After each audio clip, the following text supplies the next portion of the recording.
Hi, I'm Anne, and welcome to Elizabeth Ann Reads. Today we're doing part 3 of my 20 in 2020 series. So I've already done authors I want to read and 20 books I want to reread in 2020. So today we are doing books off my physical TBR that I want to read in 2020. Now these are not just random picks off my TBR shelf. These are books that I've been intending to get to and I really thought I would have read by now. Some of them showed up on TBRs already this year. And most of them are just books I thought I would have read by the end of 2019, and I haven't. So they're going to go like on a special priority shelf for next year, so I get to them. So these are the 20 books that I already own that I for sure want to get to next year. Starting with Strange the Dreamer by Laini Taylor. Now, I have not had this on my physical TBR for a long time. I think I just picked it up this past summer, but it's been a book that I've wanted to read since it came out. I've heard some mixed things. I'm not sure I'm going to like it, but I definitely want to give it a shot soon. Next up, I have Lilac Girls by Martha Hall Kelly. I think this will be a super quick read. This is historical fiction, I believe World War II historical fiction, following some women. I think it's going to read pretty quick. And again, it's just, I'm not sure why I haven't picked it up yet. Maybe it feels like a spring read to me because of the lilac in the title. But I definitely want to get to this one soon as well. Brave New World by Aldous Huxley. This, again, has appeared on at least one TBR this year. I believe it was one of my 5 books that I want to read by the end of the year. And I haven't gotten to it. In fact, 2 of these were off that list. I'm going to have to double check that list. At least 2 of these were on that list. But this is a dystopian future kind of, it's a classic. Again, kind of up there with 1984, Fahrenheit 451, those types of things. And again, I'm not sure I'm going to like this, but I definitely want to try it. These are just in random order. I don't think I mentioned that, but it's just the stack they're in on the floor. Bel Canto by Ann Patchett. I've never read Ann Patchett before, and I think Bel Canto is a good starting point. For one, it has to do with music, and I'm a musician, and I think it has to do with a hostage situation or a terrorist attack hostage situation, as well as tying in some music in there as well. It's not super long, but I definitely want to give Ann Patchett a try, and I think this is a good place to start.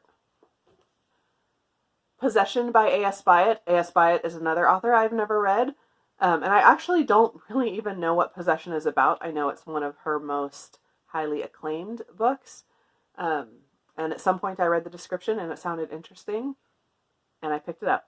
And so we're going to read it soon.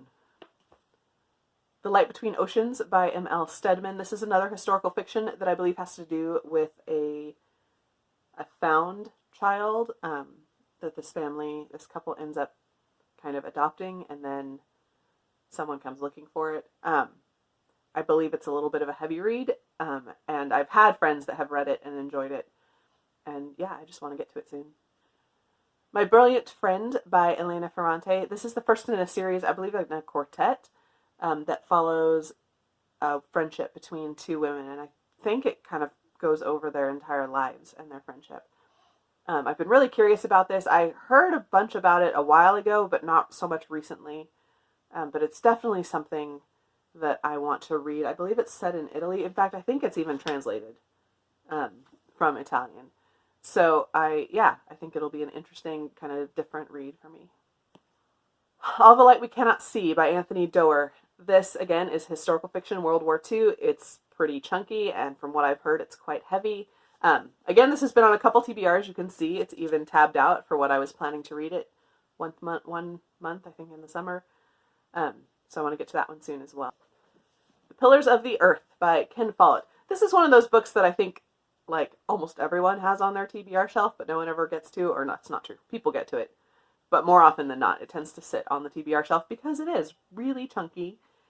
But I do have plans to buddy read this starting in January. So this is going to happen very, very soon, and I'm very excited about it.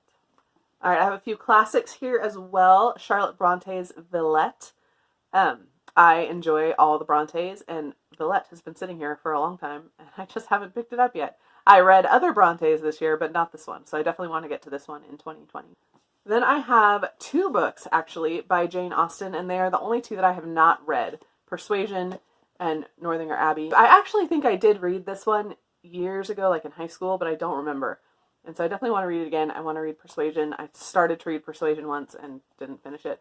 I am not as big a Jane Austen fan as most people on BookTube, but I do want to have read all her books. I appreciate her as a writer. I think she's a good writer.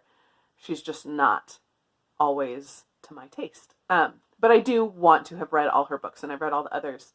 So I do want to finish this year with these. I also have The Once and Future King by T.H. White. This is another classic. This is kind of the standard, one of the standards of the legends of King Arthur and Camelot.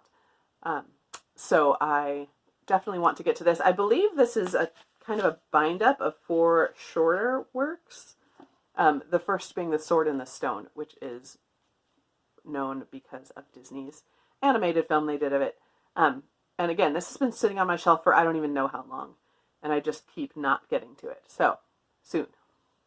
All right, I have Pale Fire by Vladimir Nabokov. Nabokov is another author I really want to read more from. The only book I've read is Lolita. And his writing style is so incredible and so beautiful. And I want to read more. This is the only other book I have by him. So I definitely want to pick this up soon. Again, this has been sitting on my shelf for years. I have one lone nonfiction on this stack. This is Endurance by Alfred Lansing.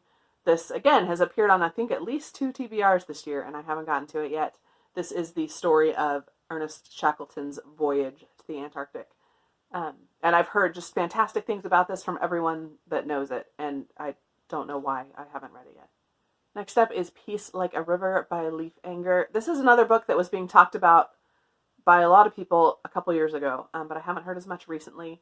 This is a story set in the Midwest that I believe follows some families, or a couple families, and kind of a feud, or a murder that happens, and just kind of the repercussions of that. From what I hear, it's kind of slow-moving and thoughtful, which can be very hit or miss for me, but I definitely want to give this a try.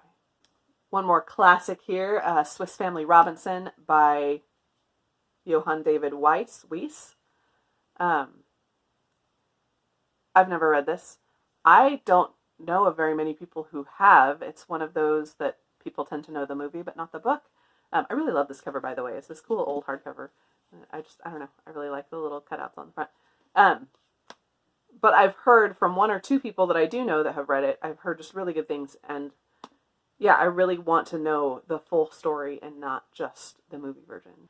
Assassin's Apprentice by Robin Hobb. Robin Hobb is an author that I've wanted to read for a long time, and I just haven't. I'm a little intimidated by the size of her books. I don't know why. I like big books, but I just haven't. Maybe the size, the expanse of her books. They're not only big, but there's a lot of them. Maybe that's what it is. But this is the first in the Farseer trilogy, which I have heard is the good place to start. I have actually the whole trilogy, so I definitely want to start with Robin Hobb this year and this book of Assassin's Apprentice. And this is fantasy. I'm sure you know that. All right, 2 more. We're almost done. Next, I have Atonement by Ian McEwan. Again, this has been sitting on my shelf forever. This is more historical fiction set during World War II. I've heard this one's also fairly heavy. So we'll have to spread out all these heavy reads, but I want to get to this soon. One more. This is the last one. More historical fiction. This is Wolf Hall by Hilary Mantel. I don't know how to pronounce it. Sorry. This, again, has appeared on at least 1 TBR. This was in my 5 books I want to read by the end of the year list that I didn't get to. This is historical fiction set during the Tudor era, following Henry VIII, I believe. Or, revolving around that. So yeah, that's the last one. I have the second in this series as well. So I want to get to those, or at least this one. So that is it. 20 books. I'm not even going to try and lift them all up because, yeah. But 20 books that have been on my TBR for too long that I intended to get to already and haven't. They're going to become a priority next year, and I'm going to read all 20 of them in 2020. That's all I have for you in this video. Be sure and let me know down below what books you've been meaning to get to for too long and are high priority for 2020. I would love to know, and thank you for watching.